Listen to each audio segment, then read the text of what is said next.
이제 와서 이런 이야기를 하는 게 옳은 것인지는 모르겠지만 어쩌면 이런 이야기를 할 수 있는 날도 오늘이 마지막일지도 모른다는 생각에 남겨본다. 시간이 그리 많지 않으니 간단하게 쓰도록 하겠지만 길어지더라도 이해해 주길 바란다. 그리고 이 이야기에는 다소 비현실적인 요소가 있다. 하지만 이것은 분명히 실제로 있었던 일이고 거짓인 부분은 하나도 없음을 밝혀둔다. 이야기를 읽고 믿든 안 믿든 그것은 자유다. 그러니까 지금으로부터 29년 전의 일이다.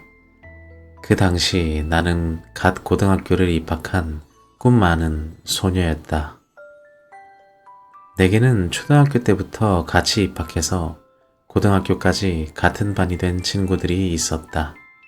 한 명은 유키, 또 한 명은 에이코, 그리고 나. 이렇게 세 명이다.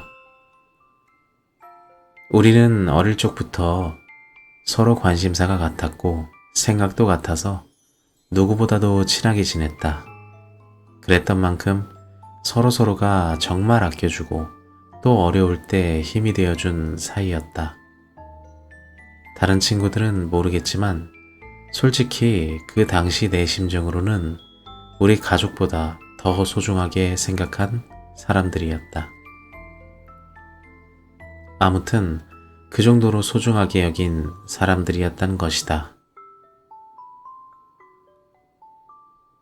고등학교에 입학하고 맞이하는 첫 여름방학. 우리는 매년마다 그랬듯이 현내의 해수욕장으로 놀러갔다. 중학교 때부터 이어온 방학 행사 중 하나였다. 그냥 당일치기로 가서 놀고 오는 게 다였다. 그날도 우리는 뭐 하면서 놀지 상의하느라 시간 가는 줄 몰랐다. 일단 해수욕장에 도착해서 적당한 자리에 자리를 깔고 누웠다. 나머지 친구들도 기분이 좋은 듯 깔깔대며 웃었고 넘쳐나는 사람들의 모습과 움직임 하나하나에 감탄사를 내뱉으며 서로의 희망과 꿈을 확인했다. 어느 정도 햇볕도 다 쬐고 나니 시원한 바다에서 수영이 하고 싶었다. 나는 친구들에게 수영을 하러 간다고 말했고 유키와 에이코 중 에이코가 나와 함께 수영을 가고 유키는 남기로 했다. 우리는 남자아이들처럼 마구 물장구를 치고 서로에게 장난을 치며 놀았다. 한 30분 정도 지나니까 몸이 지치기 시작했다. 에이코도 지친 건지 밖으로 나가고 있었다. 나도 에이코를 따라서 밖으로 나갔다. 그렇게 에이코와 함께 원래 자리로 돌아가는데 유키가 어떤 남자와 이야기를 하고 있는 게 보였다. 나와 에이코는 처음 보는 남자가 유키와 서로 웃으며 이야기하는 모습을 보았는데 처음에는 그냥 아는 사람이라도 만난 건 줄 알았다. 유키, 이 사람은 누구? 아, 방금 만났어. 아, 그래? 안녕하세요. 네, 친구분이신가 보죠? 네. 남자는 자신을 유스케라고 소개했다. 언뜻 봐도 우리 또래 정도로 보이는 외모. 그 외에는 별로 특별한 점은 없었다. 유스케는 유키에게 귓속말로 뭐라 말한 후에 자리를 떠났다.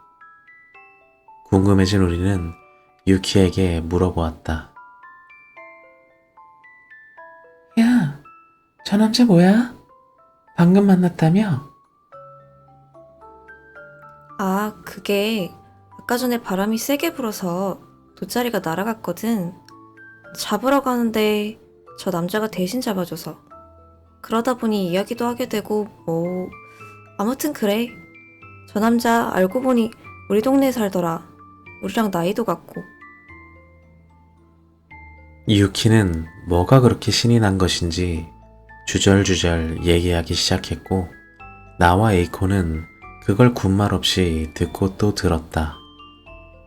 솔직히 그때만 해도 우리는 별 문제가 없었고, 나도 별다른 생각이 없었다.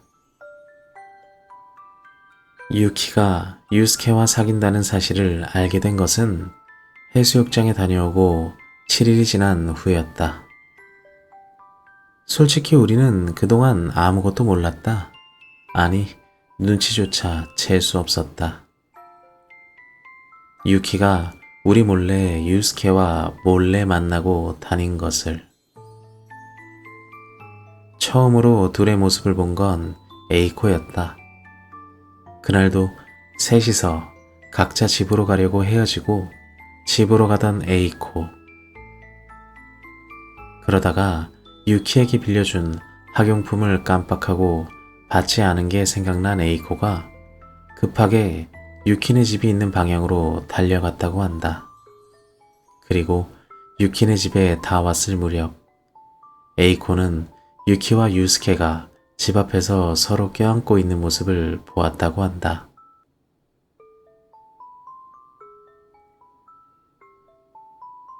우리는 유키에게 에이코가 본 것을 말했고, 유키는 자신이 유스케와 사귀고 있다는 사실을 순순히 털어놓았다. 그날 해수욕장에서 헤어진 뒤 서로 전화로 통화를 하며 만나왔다고 한다.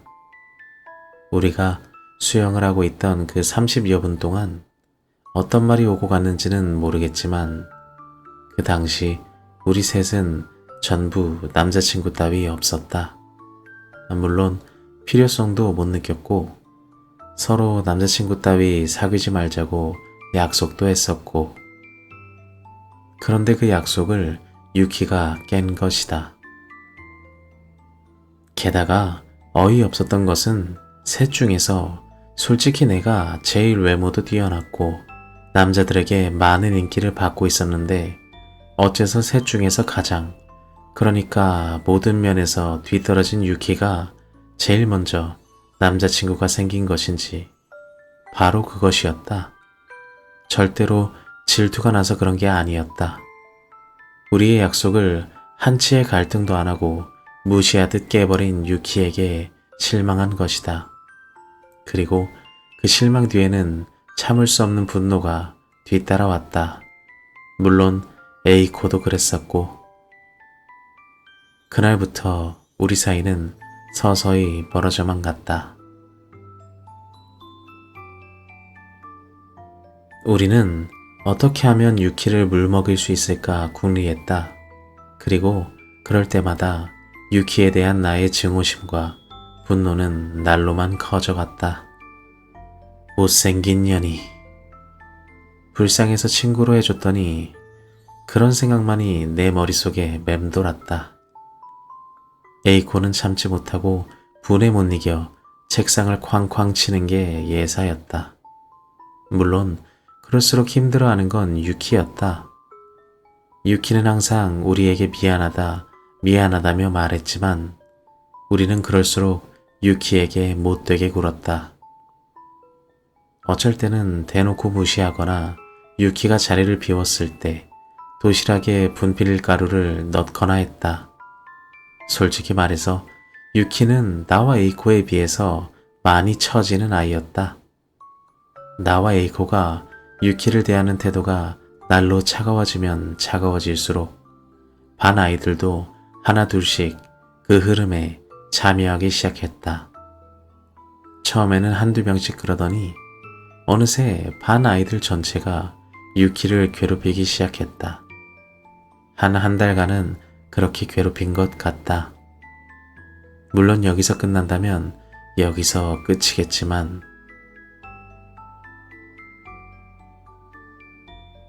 그날은 하루 종일 비가 내린 걸로 기억한다. 그래, 확실히 비가 내렸다. 어찌 그날을 잊을 수 있을까?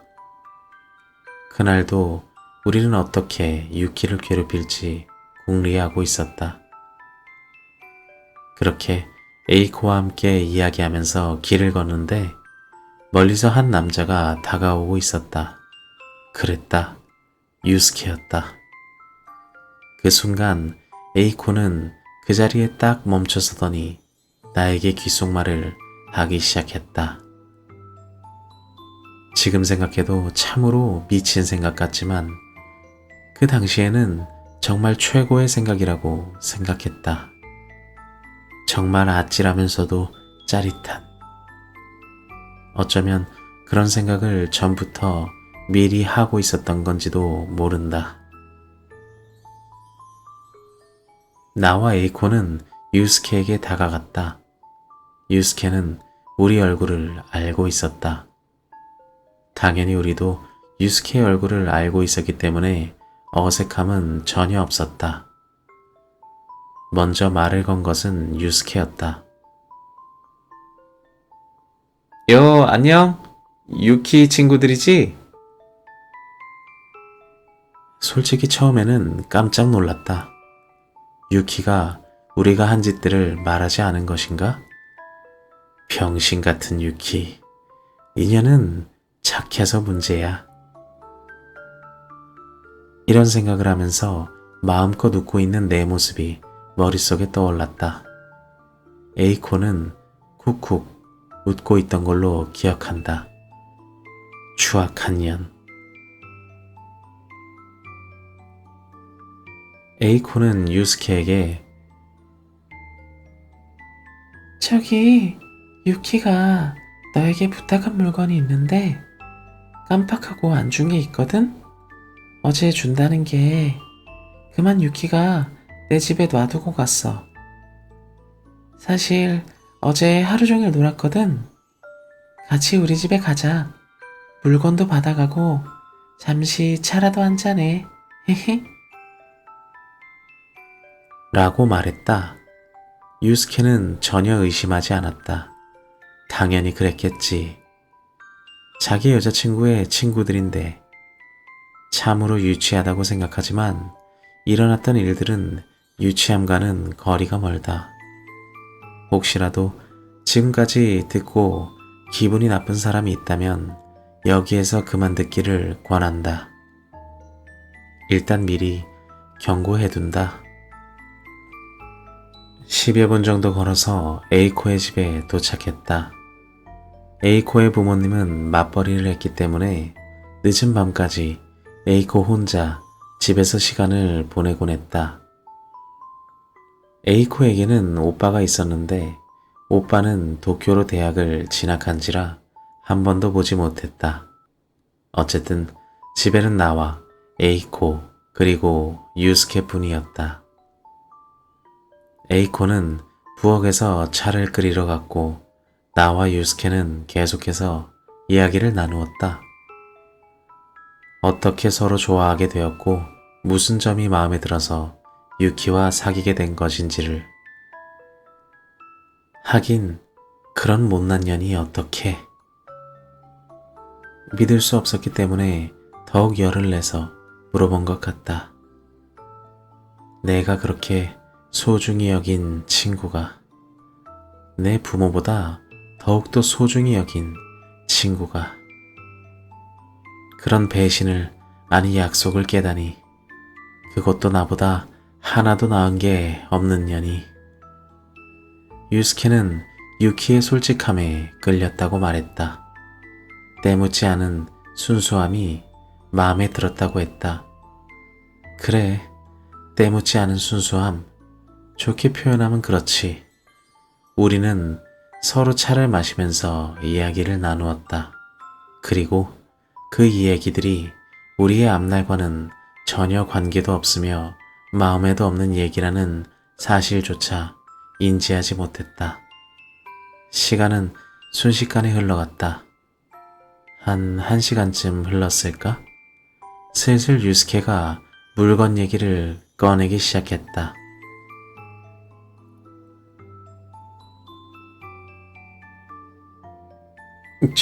저기, 그건 그렇고, 유키가 나한테 준다는 물건은 어떻게 됐어? 나는 에이코를 쳐다보았다. 에이코는 그 순간만큼은 순수한 소녀의 얼굴이 아닌 세상의 온갖 악과 악랄함을 모두 소화한 추악한 노파의 얼굴을 하고 있었다. 적어도 나에게는 그렇게 보였다. 아, 그거? 저기 저 방에 있거든. 근데 물건이 좀 커서 말이야. 나 혼자는 못 들겠어. 같이 들어줄래? 떨어뜨리면 안 돼서 내가 높은 곳에 올려뒀거든. 아, 그래? 그런 건 남자인 내가 해야지. 유스케가 자리에서 일어나자 우리도 뒤따라 자리에서 일어났다. 지금도 유스케의 표정을 잊을 수가 없다. 처음으로 자기 또래의 여자아이 방에 들어갔다는 그 표정. 그래, 차라리 그 표정으로 영원히 남았더라면 얼마나 좋았을까. 유스케는 신기한 듯 방을 둘러보기 시작했다. 찰칵. 둔탁한 소리가 들렸다. 방문이 잠기는 소리였다. 그 순간 유스케가 움찔하던 모습이 기억난다. 에이코는 천천히 옷을 벗기 시작했다. 옷을 하나하나 벗으면서도 시선은 유스케의 얼굴에 고정되어 있었다. 처음에 유스케는 무슨 일이 일어나는지를 모르는 듯 했다. 에이코가 옷을 다 벗고 속옷마저 벗으려는 찰나 유스케가 갑자기 에이코를 밀치고 밖으로 나가려고 했다. 나는 문 앞에 딱 버티고 서서 유스케가 나가지 못하도록 막았다. 유스케는 흥분한 나머지 나를 있는 힘껏 밀쳐내려고 했지만 여자의 집념이란 참으로 무서운 것이다. 나는 죽을 힘을 다해서 버텼다. 거머리처럼 문에 찰싹 달라붙어서 유스케가 나가지 못하도록 막아섰다. 그런 힘이 어디서 나온 건지는 아직도 모르겠다. 그리고 어느새 속옷마저 벗어서 알몸이 된 에이코가 유스케를 끌어잡기 시작했다. 물론 상식적으로는 말이 안 되는 이야기다. 당연히 힘으로는 보통 여자아이가 보통 남자아이를 이길 순 없는 일이다. 하지만 그때 우리는 우리가 아니었다. 그야말로 하나의 악귀가 된 듯한 행동을 한 것이다. 에이코는 유스케의 상체를 잡고 나는 유스케의 다리를 꽉 잡고 있는 힘껏 눌렀다. 우리 둘은 유스케가 힘이 빠질 때까지 힘껏 눌렀다. 유스케는 미친 듯이 발악했다. 하지만 그것도 얼마 가지 못했다. 유스케는 이내 체념한 듯 움직이기를 포기하고 가쁜 숨을 몰아쉬었다. 하지만 계속해서 왜 어째서? 라고 말했다. 그날 들었던 에이코의 신음에 뒤섞인 웃음소리는 절대로 잊을 수 없다. 소문은 삽시간에 퍼졌다. 물론 나와 에이코가 앞장서서 그런 소문을 퍼뜨렸고, 소문은 소문이 아니라 사실이기 때문에. 하지만 그 사실에는 사실이 아닌 점도 있었다. 유스케가 우리를 강간했다는 것. 그것이 사실이고 소문인 것이었다. 유스케는 물론 경찰에 신고했지만 상식적으로 그 누가 믿겠는가? 아무리 상대가 여자 2명이라도 멀쩡한 남자가 제압하지 못한다는 것은 말이 안 된다는 게 경찰의 말이었다. 당연히 신문에도 보도되었고 우리가 저지른 일은 늘 매스컴에 보도되었다. 사실 유스케가 신고만 하지 않았더라도 이렇게까지 일이 커지지는 않았을 건데. 유키가 자살한 건 그 일이 있고 나서 2주 후였다. 자기 방에서 목을 메고 죽어 있는 것을 유키의 어머니가 발견한 모양이었다. 물론 유서도 발견되었다. 유서에는 나와 에이코의 이름, 그리고 유스케의 이름, 그리고 30년이라는 글자만이 쓰여 있었다고 한다. 자신이 강간당했다는 사실을 아무도 믿어주지 않고 도리어 마지못해 당한 것으로 해서 그것을 즐겼다는 식의 누명을 쓰게 된 유스케는 그 해에 학교를 자퇴하고 종적을 감췄다. 그리고 이 일 이후로 나와 에이코의 관계마저 급속도로 식어갔고 서로 알고도 모른 척, 보고도 모른 척, 남과도 같은 사이로 전락하고 말았다. 그리고 그렇게 시간이 흘러 고등학교도 졸업하게 되었고 에이코는 지방의 모 대학으로 진학하고 나는 대학 진학을 포기하고 곧바로 취직을 하게 되었다. 에이코에게 연락이 온 것은 그로부터 13년, 14년 그 정도의 세월이 흐르고 난 뒤였다. 그때 나는 이미 결혼해서 아이도 있었고 퇴직을 하고 나서 가정생활에 전념하는 평범한 주부로서의 삶을 살고 있었다. 오랜만에 들은 에이코의 목소리를 나는 전혀 알아들을 수 없었다. 에이코가 자신의 힘을 말하기 전까지는 말이다. 인사치레도 하지 않았다. 에이코는 내가 맞는지 아닌지를 확인하자마자 다짜고짜 유스케 얘기를 꺼내기 시작했다. 그리고 그 저주받을 년의 얘기도, 영원히 잊을 것만 같았던 그 아이 유키의 얘기. 야, 기억해? 유스케, 걔 죽었다더라. 1년 전에. 뭐? 그게 뭐 어쨌다고? 나도 어제 들었어. 어제 우연히 고교 동창생을 만났는데 얘기하더라. 죽었다고. 빌딩에서 뛰어내렸대.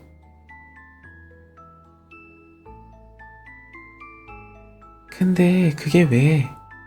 갑자기 뜬금없이 전화해서 고작 한다는 말이. 그게 기억나? 유키 말이야. 동창생 말로는 유스케가 자살하기 전에 자꾸 누군가가 꿈에 나타나서 자기를 괴롭힌다면서. 헛소리 마. 갑자기 뜬금없이 전화하더니 고작 한다는 게 그런 소리야? 내 생각에는 유키가 죽기 전에 유서에 썼던 게. 에이코가 말을 다하기도 전에 전화를 끊었다. 전화가 다시 걸려왔지만 무시하고 전화 코드를 뽑아버렸다. 망할 년. 10년 가까이 잊고 지냈던 일을 나는 그냥 우연이라고 생각했다. 그래, 우연. 그렇게 생각했다. 말도 안 된다고 생각했다. 그저 우연이라고. 저주 따윈 없다고 생각했다. 재수없는 년. 자기가 매를 번 건데. 그렇게 생각했다. 아니, 그게 사실이었으니까 후회 따윈 안 했다. 그리고 무엇보다 전적인 책임과 행동으로 옮긴 사람은 에이코가 아니던가? 나는 그런 식으로 나에게 언제부턴가 찍혀 있었던 내면의 죄를 애써 부정하고 있었다. 그리고 그건 꽤 오래 갔다. 하지만 시간이 흐르면 모든 건 잊혀지는 법이다. 그렇게 다시 언제 그랬냐는 듯 서서히 기억 속에서 잊혀져 갔다. 에이코가 죽었다는 소식을 들은 건 바로 7일 전이었다. 전철이 들어오는데 그대로 뛰어들었다고. 그리고 믿기 싫었지만 에이코 또한 유스케처럼 꿈에서 누군가에게 쫓기는 꿈을 꾸었다고 한다. 듣기 싫은 소식은 항상 방심할 때 찾아오는 모양이다. 유키 때도 그랬고, 유스케 때도 그랬고, 에이코 때도 그랬고. 그리고 에이코가 죽었다는 소식을 들은 그날 밤부터 유키는 내 꿈속에서 나타났다. 하염없이 무표정한 모습으로 다가오는 유키. 나는 달리고 달리지만 멀어지기는커녕 점점 좁혀지는 거리. 그리고 바로 어제 유키에게 따라잡히기 직전까지 온 상태에서 꿈을 깬 것이다. 그리고 오늘 깨달은 거지만 유키의 유서에 적혀있던 내용 중에서 30년이라는 말이 떠올랐다. 그리고 그것이 뜻하는 말을 어렴풋이 알 수 있었다. 아마도 우리가 30년 내로 죽게 된다는 것을 말한 것 같다. 내일이 정확히 유키가 죽은 지 30년이 되는 날이다. 그리고 내일까지 정확히 3시간 정도가 남아있다. 잠을 자지 않으면 괜찮을 것이다. 그래, 괜찮겠지? 어차피 꿈에서만 보지 않으면 되니까. 지금은 유키에게 정말 못할 짓을 했다고 생각한다. 정말 미안하게 생각한다. 다시 그때로 돌아갈 수 있다면 좋겠다. 유키야, 미안해. 미안해, 유키. 미안. 유키야, 미안해. 죽고 싶지 않아. 죽고 싶지 않아. 죽고 싶지 않아. 죽고 싶지 않아. 죽고 싶지 않아. 죽고 싶지 않아. 죽고 싶지 않아. 죽고 싶지 않아. 죽고 싶지 않아. 죽고 싶지 않아.